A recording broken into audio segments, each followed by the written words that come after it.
जमहूरियत का और डेमोक्रेसी का गला घोटा जा रहा है वहाँ पर बंगाल में। और ममता दीदी महिला हैं, लेकिन महिला के प्रति उनका जरा भी संवेदनशीलता नहीं है और गरीबों के प्रति तनी भी उनकी सोच नहीं है। सिर्फ और सिर्फ वो सत्ता में बने रहने के लिए जिसकी चर्चा आप किए वो किया करती है। तो वहाँ पर तो राक्षस राज के रूप में राज कर रही है, जिसको ताड़का हमारे के यहाँ राक्षस थी, राक्षसिनी थी, उसी तरह से वहाँ पर वो है और गरीब लोगों को मसल रही है। गरीब लोगों को हर अन्याय और अत्याचार से वो अपना सामना कराती है।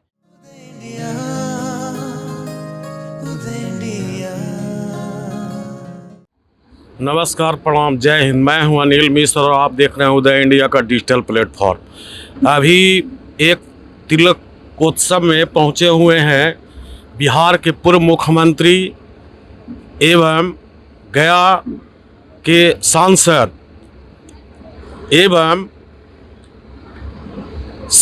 हिंदुस्तानी अवाम मोर्चा सेकुलर के संयोजक एवं केंद्रीय लोक एवं सूक्ष्म उद्योग मंत्री श्री जीतन राम मांझी जी।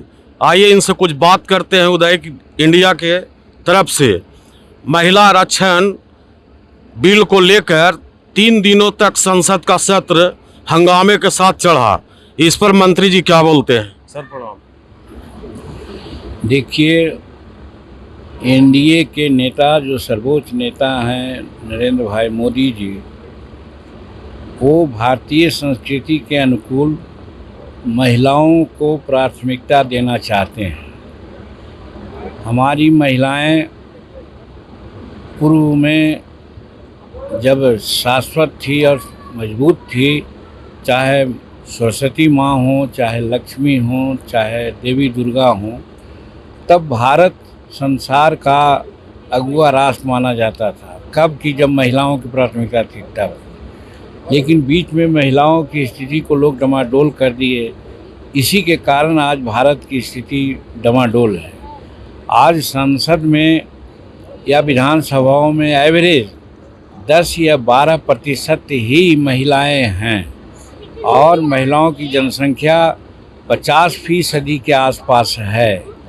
अगर 140 करोड़ जनसंख्या भारत की है तो लगभग 70 करोड़ महिलाएं भारत में हैं। उनको आज तक घर की जिम्मेदारी दी गई है। वो चूल्हा जलाती हैं या बढ़ते से बढ़ते मुखिया का चुनाव लड़ती हैं, जिला परिषद के चुनाव लड़ती हैं, पंचायत समिति के चुनाव लड़ती हैं। ये घरेलू वातावरण में अभी उनको सिमटाए हुए है।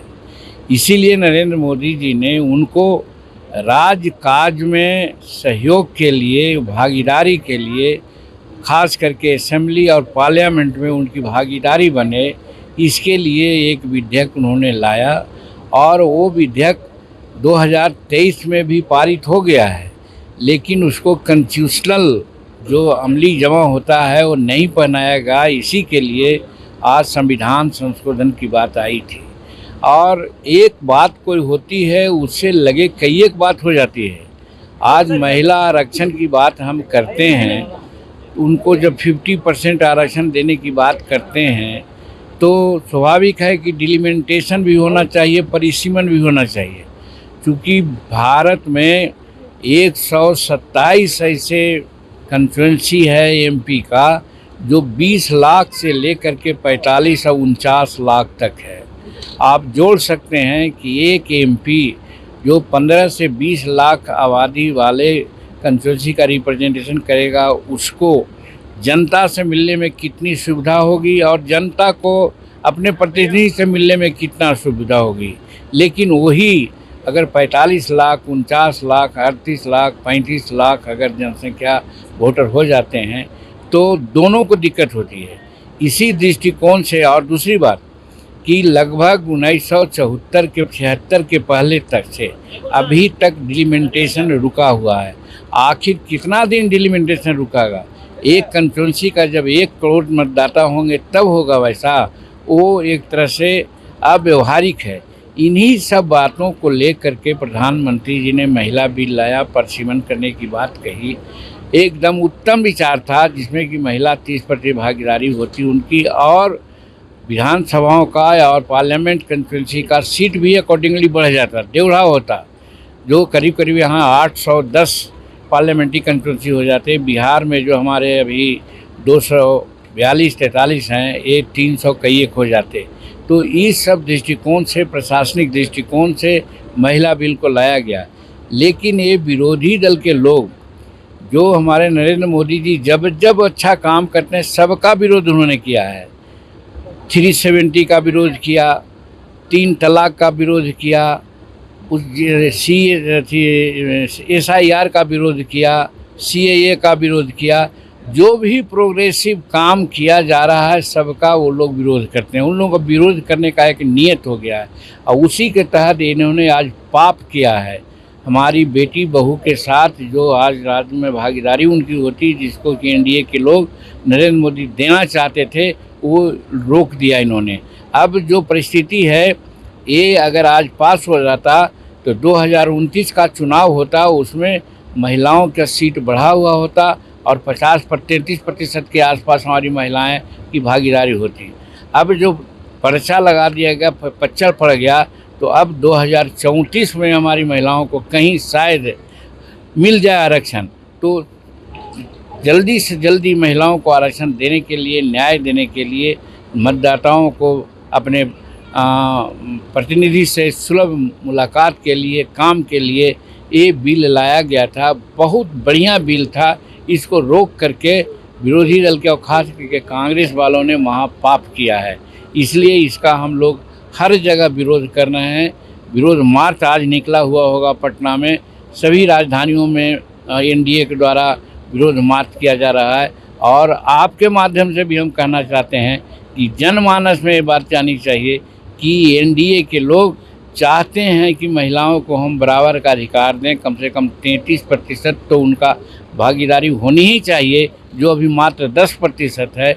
इसमें उन्होंने रोड़ा लगा करके महापाप किया है कांग्रेस वालों ने, हम लोगों ने। इसलिए हालांकि कि अपने मन की बात में राष्ट्र को सम्बोधन के संबंध में नरेंद्र मोदी ने संकल्प दोहराया है, बहुत अच्छा उन्होंने दोहराया है कि चाहे जो भी परिस्थिति हो, महिला को हम आरक्षण दिला के रहेंगे। इसलिए ये जो विरोधी दल के लोगों ने महिला बिल को रोका है, बहुत बड़ा गंभीर पाप किया है। सर, ऐसे 5 राज्यों में चुनाव हो रहा है, कुछ राज्यों में संपन्न भी हो गया, लेकिन मेन जो है बंगाल है। बंगाल में भय और भूख बहुत ज़्यादा है। मैं वहाँ पर 10 दिनों तक घुमा बाज़ार में, गांव में, लेकिन लोग कैमरे के सामने नहीं बोलता है कि हम किसको वोट देंगे या किसको सरकार बनाएंगे।